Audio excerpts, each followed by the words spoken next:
今日は手裏剣の反転打法、反回転打法、こちらをもう一度考え直して遊んでみようかなと思います。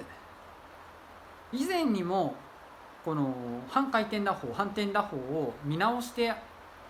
いろいろと考えてみようと、そういったことをやったことがあるんですけれども、この反回転打法っていうのは直打法に比べると取得が容易なので、割と手裏剣に慣れていない方にもおすすめできる技術ということで以前もご紹介をさせていただきました。なぜこれを今改めてまたやるかと言いますと、先日からちょっと遠征をして手裏剣にご縁のある方とかそういった方とたくさんって話をしてきたんですけれども、直打法がある程度使えるようになった段階で、大体そうすると直打法だけを練習しだすんですね。それがある程度直打法が自由に使えてくると、並行してやはり半回転打法に一度戻るという時期が、誰しもあるようです。メリットとしてまず取得が容易。ただし半回転打法っていうのはこの直打法と違って回転するわけです。つまりこの回転数と距離が合わないと刺さらない。ですがやはりこれを一度見直すと、ある程度自在にコントロールできるようになります。多分私の反転打法っていうのはまだそこまでのレベルには達していない。直打法は使える、反転打法は直打法より簡単、そういうふうに言ってはいるけれども、自分自身がこの半回転打法、反転打法を自由に使えるかといったらまだ使えない。なので改めてこれに対しても練習を取り組んでみようかなと思いました。今日は半回転打法、反転打法で遊びます。ちなみに半回転打法やりやすい手裏剣なんですけれども、少し長い方が私はやりやすいと思ってます。これは18センチ、これぐらいの手裏剣か、それに準じたもの、少し太い方がね同じくやりやすいと思います。あとはね、大きい方がやっぱりこの回転の軌跡が見えるので、どう飛んだかが分かりやすい。なので私自身はこうやって飛んだ軌道が見えるものということで、少し大きいもので今日はやってみようかなと思います。巻物をしても半回転打法は問題なく使えます。ただし重心ですね、これが先重心であるとちょっとね使いにくくなると思います。巻物をしても重心が中心ぐらいかやや後ろぐらいにあれば何の問題もなく半回転打法は使えます。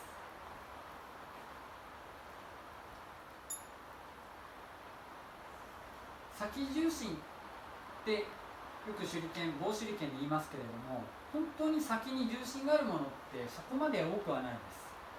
す。実際は通常よりも少し先にある、そういったものを先重心と呼ぶことが多いですね。では早速半回転打法やってみようと思います。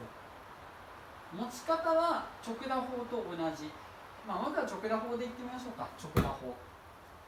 直打法、これに対して同じ距離を半回転打法で打ちます。半回転打法ができないときって大体自分で無理に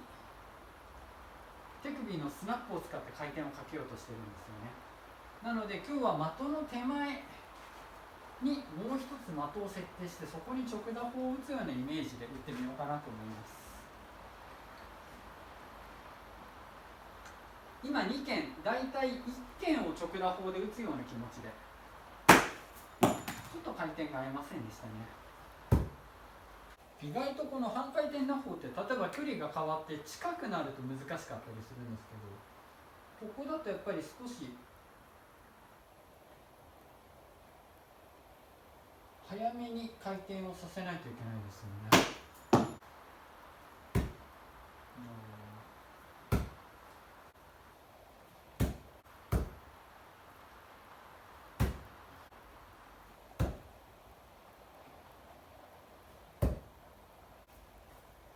やっぱりね、この回転をコントロールするっていう意味では直打法とまたちょっと似たところがあるかもしれません。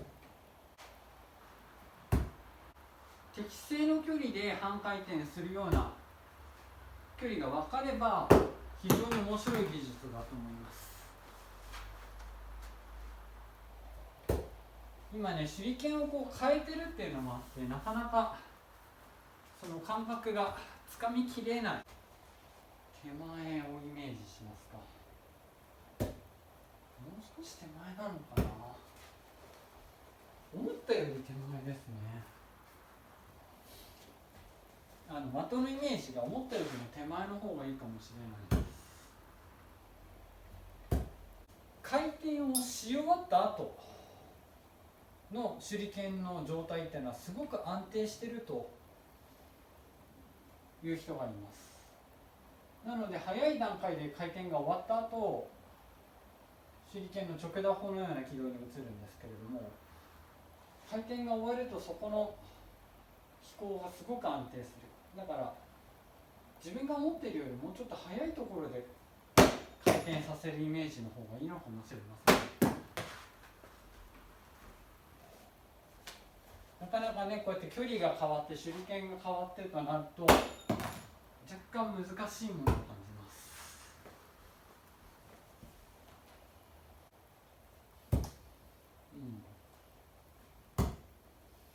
なんとなく回転が掴んできました。掴んできたとは言わないかな。慣れてきました。極端なことを言えばナイフの方が半回転打法はやりやすいです。大きいからね、この軌道がよく見えますし、特にこっちのナイフはお尻の方がちょっと大きく重くなっているので、この重さに任せて投げると自然に半回転してくれる。今ちょっと失敗しちゃいましたけどね。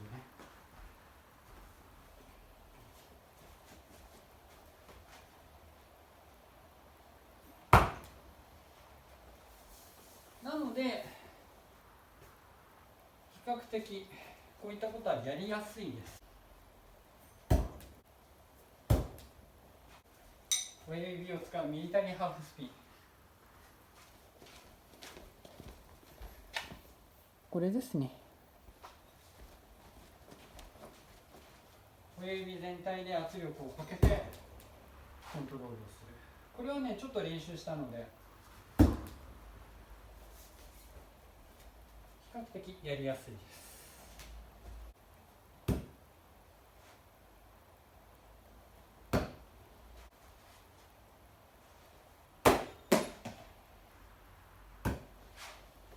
今下からの反転打法、下からですね。意外と下から打つとイメージよりもまっすぐ飛ぶんです。これ今下から半回転打法で、今度下から直打で打ちます。やっぱりね、下の方がこう直線的に飛んでいくイメージがあります。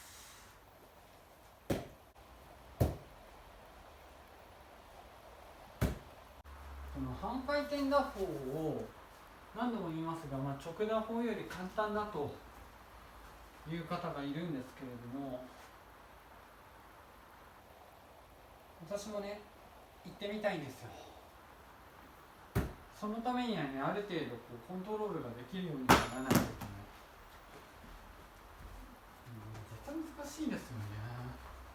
直打法だったらね、何も考えずに手から抜けていってくれれば、例えば距離の調節であったりとかね、これ今直打法で投げてますけど、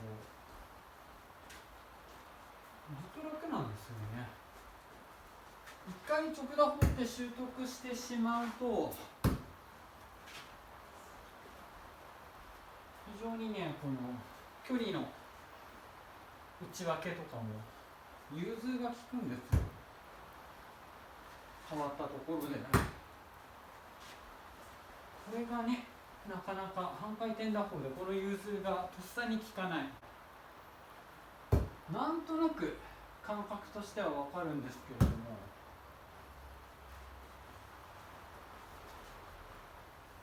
じゃあこれで1件半に今2件でできたことを1件半でやってみてくれっていうと意外と難しい。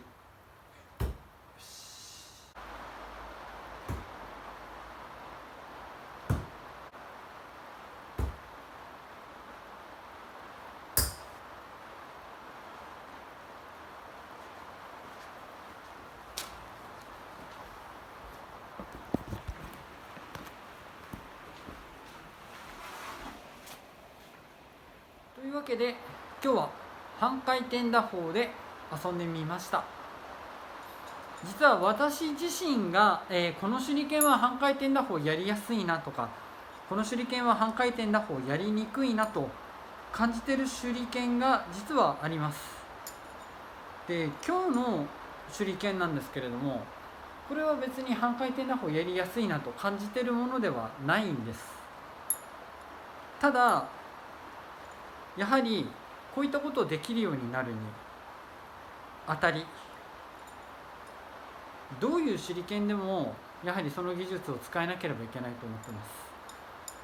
す。直打法をやりやすい手裏剣、当然皆さんそれぞれあるとは思うんですけれども、直打法を打っている方はどの手裏剣でも直打法が打てると思います。それと同じように露骨に前重心になっていればもちろん無理ですけれども、そうでなければ渡された手裏剣でこれで半回転打法を打ってみてほしいと渡された時に、その手裏剣できっちりと半回転打法が打てる。そして次にはその手裏剣でしっかりと直打法が打てる。そういう手の内が自分の理想であり目指すところです。なので今日はあえてランダムに選んだ手裏剣なんですけれども、この2つで半回転打法で遊んでみました。もう少しね、これは実はまだまだ練習しなければいけないところなので、この練習は続けていこうと思います。こんな形でいろいろと遊んでいます。もし何か気になるようなことがありましたらコメント欄に書き込んでいただければ対応させていただきます。よろしくお願いします。それといつも高評価、グッドボタンを押していただいている方、本当にありがとうございます。今回の動画も面白ければ高評価、グッドボタンを押していただければと思います。よろしくお願いします。では今日の動画は以上です。最後まで見ていただいてありがとうございます。失礼いたします。